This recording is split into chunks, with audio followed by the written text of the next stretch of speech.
Subscribe कीजिए topper साहित्य YouTube channel को और बेल आइकन को दबाइए हमारे लेटेस्ट वीडियोस सबसे पहले देखने के लिए।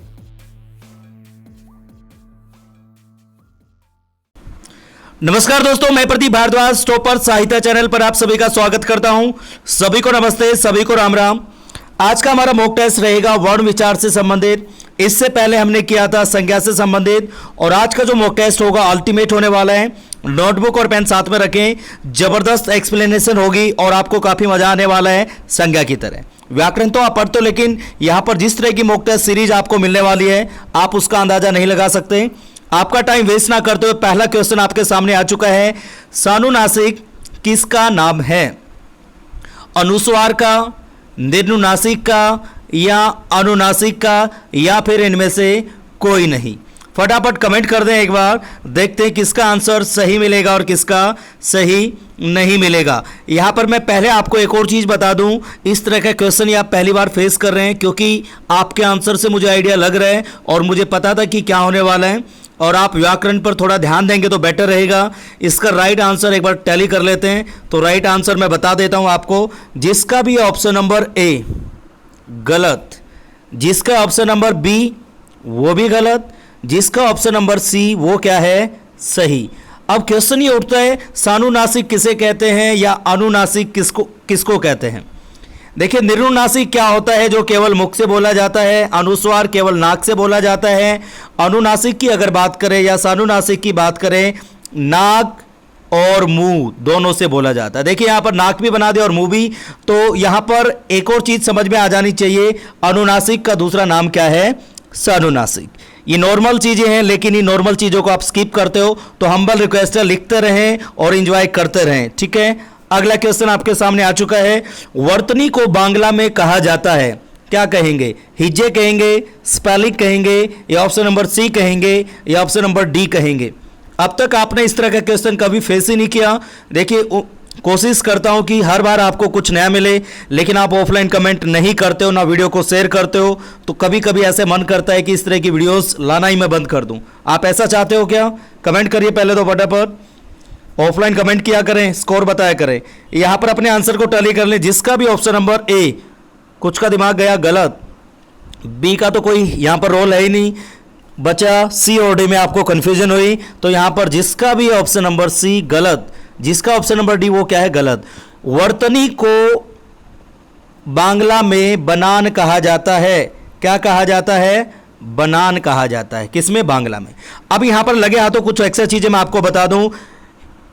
उर्दू में हिज्जे कहा जाता है वर्तनी को, जैसा कि ये सामने लिखा हुआ है वर्तनी है, इसको उर्दू में हिज्जे कहा जाता है, अंग्रेजी में स्पेलिंग कहा जाता है, और बांग्ला में बनान कहा जाता है। वर्तनी जो शब्द है वर्तन से बना है, जिसका शाब्दिक अर्थ क्या है? वर्तन करना, अनुसरण करना, ठीक है। अब चलते हैं अगले क्वेश्चन की ओर। एक्सप्लेनेशन में ही सब कुछ मिलेगा। क्वेश्चन भले ही कम हो, लेकिन क्वेश्चन ऐसे होंगे आप कहोगे सर ये कहां से लेकर आते हो, ठीक है। पर्सनल नोट से मैं आपको बता रहा हूं, और काफ़ी सालों की मेहनत के बाद इस तरह के क्वेश्चन खुद मैं अपने हाथों से फॉर्मेट करता हूं। किसी भी किताब में या आप कहीं भी चेक करिए, या ऑनलाइन या ऑफलाइन, कहीं भी आपको इस तरह का कलेक्शन नहीं मिलेगा, और यही कलेक्शन क्या करेगा? आपका सिलेक्शन कराएगा। सहमत है तो यस लिख दें साथ के साथ, और रिप्लाई भी करते रहें। स्वर हमेशा पहले लगता है। किससे पहले लगता है जी? विसर्ग से, निर्नुनासिक से, अनुस्वार से, या ऑप्शन नंबर ए और सी, मतलब विसर्ग और अनुस्वार से? फटाफट आंसर दें, कम टाइम में ज़्यादा बताना है। एक्सप्लेनेशन जब भी दूं उसे लिख लिया करो, आप हल्के से मत लिया करो। और यहाँ पर जो व्याकरण की जो सीरीज चली है, मैं कह रहा हूँ कहीं भी कंपैरिजन कर लेना। आप कहोगे सर बिल्कुल आप सही कह रहे थे, मैं चैलेंज के साथ आता हूँ और चैलेंज के साथ ही बोलता हूँ, और 101% का मतलब क्या होता है आप उसे कहीं भी टैली करें, वो कंटेंट आपको कहीं नहीं मिलेगा। अब इसका आंसर चेक कर लेते हैं। जिसका भी ऑप्शन नंबर ए गलत, जिसका ऑप्शन नंबर सी वो क्या है? गलत, जिसका बी गलत, इट मीन्स ए और सी। स्वर हमेशा किससे पहले लगता है? विसर्ग और अनुस्वार से पहले ही लगता है। जैसे यहां पर देखिए मैंने लिखा दुख, काफी दुख हो रहा होगा कि इस तरह की व्याकरण आपको नहीं मिलती है। यहां पर आप देखेंगे दुख, ठीक है, और यहां पर विसर्ग है, उससे पहले ऊ है जी, छोटा ऊ। तो यहां पर प्रैक्टिकल मैंने आपको बता दिया है, स्वर हमेशा विसर्ग और अनुस्वार से पहले लगता है, लिख लेना, इसे नोट कर लेना, गोल्डन रूल है, ठीक है। अब चलते हैं अगले रूल की ओर, मीन्स अगले क्वेश्चन की ओर। अगला क्वेश्चन, रे खालिस्तान है, ये हर बार एग्जाम में रिपीट होता है और मैंने हर बार इसको फेस किया है। आपका कोई भी एग्जाम हो, हिंदी से रिलेटेड किसी भी एग्जाम की तैयारी कर रहे हो, ये अल्टीमेट क्वेश्चन है वर्ण विचार में से, वर्णमाला में से। बताइए फटाफट क्या होगा, ए या बी या सी या बी और सी? फटाफट कमेंट कर दें यहां पर और अपने आंसर को एक बार टैली कर लेंगे। जिसका भी ऑप्शन नंबर सी गलत, जिसका बी वो भी गलत, तो जिसका है सही ए वो क्या है, सही, पार्श्विक। इसमें क्या होता है, जो हमारा मुंह होता है उसका अगला भाग बीच से बंद हो जाता है, मतलब लिप्स बीच से टकराते हैं और हवा साइड से निकल जाती है, उसे क्या कहते हैं, पार्श्विक। रपर्स, रपर्स को याद रखिए और एग्जाम में बार बार पूछा जाता है रे किस तरह का वर्ण है, तो पार्श्विक है, ठीक है। आगे चलते हैं। अब लय की बात की जाए तो लय क्या है, पार्श्विक है, प्रकंपित है, लुंठित है या बी और सी है? फटाफट कमेंट कर दें, इसका आंसर देने में दिक्कत नहीं होनी चाहिए। रे और ले में से हमेशा एग्जाम में पूछा जाता है, फटाफट कमेंट कर दें। अब अपने आंसर को टैली कर लें। जिसका भी ऑप्शन नंबर सी गलत, जिसका ए है वो भी क्या है, गलत, और जिसका बी है वो क्या है, गलत। जिसका बी और सी है मतलब प्रकंपित भी और लुंठित भी, वो क्या है, सही। रे को क्या कहा जाता है, प्रकंपित और लुंठित वर्ण कहा जाता है, एग्जाम में पूछे जाते हैं। और रे का मैंने अभी बताया क्या है, पार्श्विक। अब चलते हैं अगले क्वेश्चन की ओर। ओके, अगला क्वेश्चन आपके सामने आ चुका है। च छ ज झ है, क्या है? ऑप्शन नंबर ए स्पर्शी व्यंजन, या फिर कहेंगे हम स्पर्श संघर्षी व्यंजन, या सगोश या अघोष। ये भी इंपॉर्टेंट है, ये कई बार पूछा गया है, इनकी संख्या भी पूछ ली जाती है। वैसे तो सामने है लेकिन रिप्लाई करिए दिमाग से, और कंफ्यूज हो चुके हो, अब इसका आंसर आप चेक कर लें। और यहाँ पर लगे हाथों मैं बताना चाहूँगा, हिंदी व्याकरण को हल्के से ना लें, वर्ण विचार, संज्ञा, सर्वनाम, विशेषण, क्रिया, इसको भी पढ़ते रहें अगर पूरे के पूरे नंबर स्कोर करना चाहते हो, क्योंकि यहाँ पर काफ़ी सारे नंबर कट रहे हैं आपके। और अपने आप से पूछिए कि मैं सही कह रहा हूँ, तो राइट आंसर जिसका भी सही है चेक कर लें एक बार। ए वाला गलत, सी वाला गलत, डी वाला गलत, यह है स्पर्श संघर्षी व्यंजन। एग्जाम में सीधा क्वेश्चन आएगा, च छ ज स्पर्श संघर्षी व्यंजन है, इनमें से कोई अकेला भी पूछ लिया जाएगा तो आंसर क्या होगा, स्पर्श संघर्षी व्यंजन। वो कंडीशन अलग होंगी जब सगोश, अघोष, अलप्राण या महाप्राण को पूछा जाएगा, लेकिन हमें क्वेश्चन को ध्यान से पढ़ना है तभी आंसर देना, नहीं तो एक नंबर हम गवा बैठेंगे।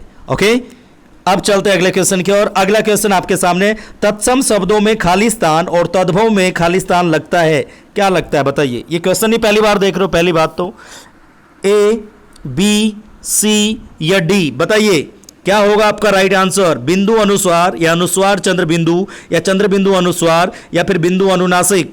जल्दी से बताइए फटाफट, तत्सम शब्दों में क्या लगता है, तद्भव शब्दों में क्या लगता है, कमेंट कर दें। कंफ्यूज हो गए, राइट आंसर टैली कर लें। जिसका भी ए है वो क्या है, गलत। ओके, अब हम बात करते हैं, यहां पर ध्यान से देखना है आप सभी को। देखिए ऑप्शन नंबर बी जिसका वो क्या है, सही। सी वाला भी गलत, डी वाला भी गलत। जैसे यहां पर प्रैक्टिकल चलते हैं, रटना बिल्कुल नहीं, एग्जाम्पल के साथ आप बस थोड़ा ध्यान दीजिए और वीडियो को कहीं से स्किप मत करिए। यहां पर लिखा मैंने दंत, दंत क्या होता है, संस्कृत भाषा का मतलब तत्सम, और तद्भव लिखेंगे दांत। कैसे लिखते हैं देखिए, अपने आप चंद्र बिंदु आ जाएगा। तो प्रैक्टिकल मैंने बता दिया है, अनुस्वार और चंद्र बिंदु। ये रूल भी आपको नहीं मिलेगा नॉर्मली बुक्स में, तो प्लीज इसे लिख लें। और क्वेश्चन अगर अच्छा लग रहा है और काफी कुछ नया मिल रहा है तो एक बार यस करके मुझे मोटिवेट कर दें कि सर इस तरह की सीरीज लाते रहें, और हम वेट करते रहेंगे और सपोर्ट करेंगे। कौन कौन सपोर्ट करेगा वो भी यस कर दे। यस करिए, फिर मैं आगे बढ़ने वाला हूं, यस के बिना आगे नहीं बढ़ूंगा। थैंक यू जिन्होंने भी यस किया। अगला क्वेश्चन आपके सामने है, एक मात्रिक स्वरों की संख्या है कितनी, ए बी मतलब 4 7 5 6। फटाफट कमेंट कर दें, ज़्यादा टाइम नहीं लूंगा मैं। और यहां पर कंफ्यूज हो चुके थोड़ा सा, राइट आंसर को टैली कर लें। जिसका भी ऑप्शन नंबर ए वो क्या है, सही। एक मात्रिक स्वरों की संख्या कितनी है, 4। ए ई उ री, इनकी संख्या कितनी है, 4, और इनको क्या कहा जाता है, एक मात्रिक स्वर भी कहा जाता है। ओके, लिख लिया होगा, समझ लिया होगा। अब चलते हैं अगले क्वेश्चन की ओर। मूल स्वर नाम किसका है, बताइए जी। ऑप्शन नंबर ए एक मात्रिक, यहां पर देखिए वर्तनी अशुद्धि होगी, मात्रिक कर लेंगे यहाँ पर माँ, मात्रिक। यहाँ पर मेरे लिखने में गड़बड़ हो गई क्योंकि क्वेश्चन रात को बनाने पड़ते हैं मोस्टली, वो भी रात के 12 बजे, तो ये वैसे बड़ी गड़बड़ है हिंदी के हिसाब से, इसलिए मैंने यहाँ पर देख लिया माँ कर ले मात्रिक, या फिर हर्षो, या फिर ए और बी, या फिर कोई नहीं। फटाफट कमेंट कर दें। यहाँ पर एक ही क्वेश्चन में कई सारी चीज़ें आपको एक्स्ट्रा मिल रही हैं और राइट आंसर को टैली कर लेंगे। जिसका भी ऑप्शन नंबर ए गलत, जिसका बी वो भी गलत, जिसका सी है वो क्या है सही। इट मीन्स एक मात्रिक, हर्षव और मूल स्वर, ये तीनों नाम एक ही स्वर के हैं। जैसे मैंने अभी एग्जाम्पल दिया था ए, ई, उ, री, तो इनकी संख्या कितनी है 4। ओके, क्वेश्चन अच्छा लगा, थैंक यू। अब चलते हैं अगले क्वेश्चन की ओर। त्रिमात्रिक स्वर नाम किसका है? ए एक मात्रिक, यहां भी देखिए यहां गड़बड़ हो गई, इसको मां कर ले आप, एक मात्रिक, मात्रिक कर लेंगे यहां पर, ठीक है। इसके लिए सॉरी, आगे से मैं ध्यान रखूंगा कि ऐसी गड़बड़ ना हो, क्योंकि हिंदी में ये बड़ी गड़बड़ समझी जाती है, ना कि ऐसे ही काम चलेगा। बी हर्षव, या सी प्लोत, या डी दीर्घ। त्रिमात्रिक स्वर नाम किसका है, या त्रिमात्रिक स्वर किस स्वर का दूसरा नाम है? यहाँ पर आप अपने आंसर को टैली कर लें। जिसका भी ऑप्शन नंबर डी गलत, जिसका बी है वो भी गलत, जिसका ए है वो भी गलत, बचा ऑप्शन सी। तो प्लुत स्वर को त्रिमात्रिक स्वर कहा जाता है। लगे हाथों ये भी सीख ले, प्लुत का शाब्दिक अर्थ क्या है? लंबी आवाज।